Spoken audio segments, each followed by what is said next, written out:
Hi everyone, welcome to my channel and welcome to my mini blog. আজকে হচ্ছে বুধবার আর বাইরে থেকে ভিডিও স্টার্ট করলাম।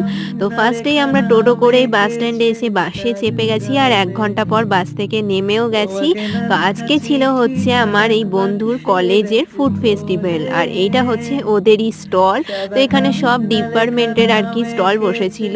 তো বেশ একটা নতুন অভিজ্ঞতাও হলো, মানে আজকে ফার্স্ট টাইম আসলাম হচ্ছে বন্ধুদের সাথে বাইরে একটা ঘোরাঘুরি করতে, আর একটা নতুন অভিজ্ঞতাও আর কি তৈরি হলো।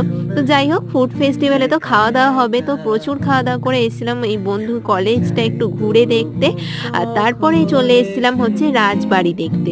তো এটা হচ্ছে হেতমপুর রাজবাড়ি। তো এখানে না প্রচুর লোক আসে এই রাজবাড়িটা দেখতে। তো আমরাও একটু দেখে এলাম, তো বেশ ভালো লাগলো। আর তারপর এখানে প্রচুর ফটো ভিডিও তুললাম। তো যাই হোক, আজকের দিনটা তো এইভাবেই কাটালাম। Stay positive, by.